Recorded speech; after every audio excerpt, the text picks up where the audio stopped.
سرخط خبرها. آتش بس موقت میان کابل و اسلام آباد به مناسبت عید. عبدالسلام حنفی گفت که در برابر تجاوز حق دفاع را دارند. برگزاری مراسم خاکسپاری قربانیان حمله هوایی پاکستان. حقانی در این مراسم گفت توان جنگ را دارند اما خواهان گسترش بحران نیستند.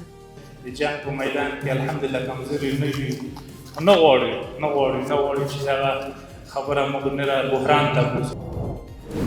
و تنش تازه ایران و اسرائیل. جهش قیمت نفت. اسرائیل به تأسیسات گازی پارس جنوبی ایران حمله کرد.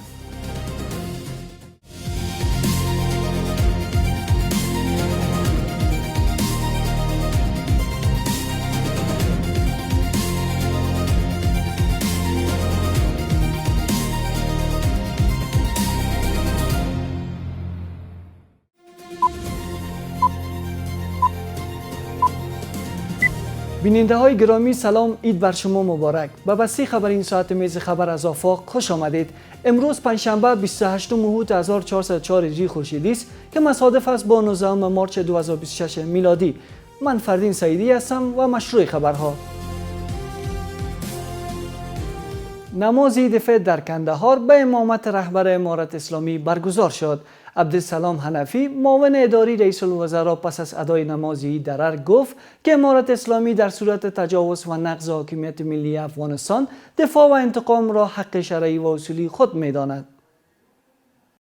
او شکر ادا کی د دې نظام شکر ادا کی د دې امنیت شکر ادا کی دا به یو ځل بیا الله پاک ختم کی د ظلمونو ته ځان وساتئ. ظلم مه کوئ په خپل مابین، په معاملو کې ظلم مه کوئ، احتکار مه کوئ، یو د بل کومک سره وکړئ، عدالت وکړئ په خپلو معاملو کې. د حکومت عدالت ګوري، په عدالت باندې بیا دا نظام بقا پیدا کولی. د ظلم سره یې نشي پیدا کولی بقا. نو الله مو دې د ظلم وساتي، الله دې عدالت په برخه راکړي. سراج الدین حقانی وزیر داخلی امارت اسلامی در مراسم خاکسپاری قربانیان رویداد حمله هوایی پاکستان در کابل ضمن محکوم کردن اقدامات پاکستان تاکید کرد که امارت اسلامی در میدان جنگ ضعیف نیست اما تمایل به گسترش بحران ندارد. نصران امیری گزارش می‌دهد. مراسم خاکسپاری قربانیان حادثه دوشنبه شب که در پی حملات هوایی بر یک مرکز درمان ترک اعتیاد در کابل رخ داد با حضور مقامات ارشد امارت اسلامی برگزار شد. در این مراسم سراج الدین حقانی وزیر داخله با اشاره به اقدامات پاکستان گفت که امارت اسلامی در میدان جنگ ضعیف نیست اما به گفته او تمایل به عمیق‌تر شدن بحران ندارد. چې کېږي دلته ترې ورښه مشوره لاندې کېږي. جناب امیر المؤمنین صاحب حفظه الله تعالی، رئیس الوزرا صاحب محترم او نور مشران ټول په دې جریاناتو د روانو حالاتو باندې فکرمند دي، په لګیا دي چې سمه طریقه باندې د دې مسلې یو حل پیدا کړي. خو بیا هم د جنګ چې کوم دی د جنګ په میدان کې الحمدلله کمزوري نه غواړي چې هغه خبره موږ نه را بحران ته بوځو. آقای حقانی همچنین در بخش از سخنانش اظهار داشت که با باور او رژیم نظامی پاکستان با انجام اقدامات ظالمانه در راستای منافع بیگانگان موجب افزایش فاصله و ایجاد مشکلات میان دو ملت شده است. نظامی امارت پاکستان مسلمان ولس علماء کرام او آزاد و سیاسي تنظیمونو غږ کوي چې دا ډول مجرمینو چې داسې بې ګناه خلک شهیدان کوي وړاندې بمبارۍ باندې چې دغه مخنیوی وکړي. نه دی داسې کړي چې دوی اسلامي هېوادو د اخوت ګډوډ کړي. داسې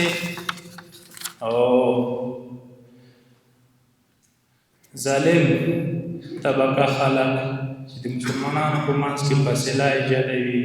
اینجا در تپه سرای شمالی کابل مراسم به خاکسپاری اجساد بیش از 50 تن از قربانیانی که دوشنبه شب در پی حملات هوایی پاکستان جان باختند در فضای آکنده از اندوه برگزار شد. پیکرها یکی پس از دیگری توسط آمبولانس‌ها به محل منتقل شده و برای سپرده شدن به خانه ابدی بدرقه گردیدند. صحنه‌هایی که عمق این فاجعه انسانی را به خوبی نشان میداد. در این میان شماری از تابوت‌ها به دلیل شدت حادثه حامل بقایای برای چندین قربانی بودند که بر سنگینی فضای مراسم افزوده بود. همچنان به گفته مسئولان برخی از قربانیان به دلیل آسیب‌های شدید قابل شناسایی نبوده یا بستگان نداشتند و به گونه گروهی به خاک سپرده شدند. بر بنیاد اظهارات شرافت زمان امرخیل، سخنگوی وزارت صحت عامه، در این حملات هوایی دوشنبه شب پاکستان 408 تن جان باخته و 265 تن دیگر زخمی شدند. په دغه برید کې شاوخوا 408 تنه چې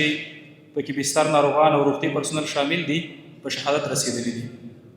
همدارنګه د برید پر مهال نږدې 3000 تنه معتادین په دغه مرکز کې موجود وو چې د روغتون زیاته برخه ویجاړه شوې او شاوخوا 215 ټپیان نور روغتي مرکزونو ته انتقال شوي دي. په لومړي سر کې د ژغورنې ټیمونو د نور ادارو سره په همغږۍ د ژغورنې عملیات په چټکۍ سره ترسره کړل، خو په روغتون کې د بستر ناروغانو چې په شهادت رسیدلي ځینې جسدونه لا هم په بشپړ ډول نه دي موندل شوي.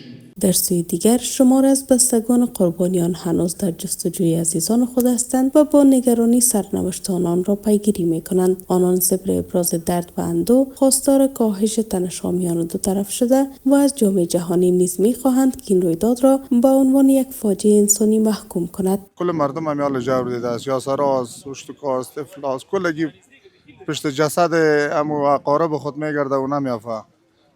دیگه باید سی پیگرد شوه بین الملل پیگرد کنه که چرا و چی خاطر این مریضا به شهادت رسیده.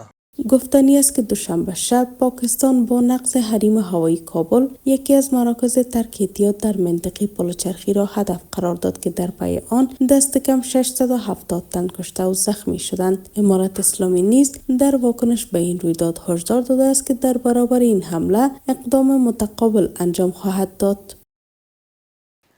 بانک مرکزی افغانستان از ثبات پول افغانی در برابر ارزهای خارجی به ویژه دلار در سال 1404 خبر داده است. سخنگوی بانک مرکزی میگوید که بر اساس تطبیق سیاست‌های پولی مؤثر، قیمت ارزهای افغانی در برابر اسعار خارجی به ویژه دلار 13% افزایش یافته است.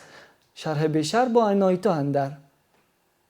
بانک مرکزی افغانستان از ثبات پول افغانی در برابر ارزهای خارجی به ویژه دلار در سال 1404 خبر داده است. حسیب الله نوری سخنگوی بانک مرکزی میگوید که بر اساس تطبیق سیاست‌های پولی مؤثر، قیمت ارز افغانی در برابر اسعار خارجی به ویژه دلار 13% افزایش یافته است. به گفته حسیب الله نوری، میزان تورم نیز در این سال همچنان در سطح قابل قبول و مطلوب ثابت نگه داشته شده است. په 1404 المریز کال کې د افغانۍ ارزښت د بهرنیو اسعارو پر وړاندې لوړ شو، په ځانګړې توګه د امریکایي ډالرو پر وړاندې څه باندې 14% لوړ شوی دی چې دا د افغانستان بانک له لوري د معقولو او مؤثرو پولي سیاستونو د تطبیق ښکارونه کوي. آقای نوری به خبرگزاری آفاق افزوده که در سال 1404 بیش از 4 میلیارد افغانی بانکنوت‌های مختلف مندرس از سراسر افغانستان جمع‌آوری شده و حریق شده است. په دې کال کې څه باندې 4 میلیارد افغانیو په ارزښت مندرس بانکنوټونه د هیواد له مختلفو زونونو څخه راټول شول.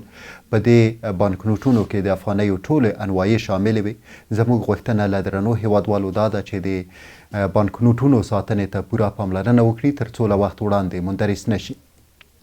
همدارنګه په دې کال کې د برېښنایي بانکوالۍ د ترویج په برخه کې هم د پام وړ ګامونه پورته شول.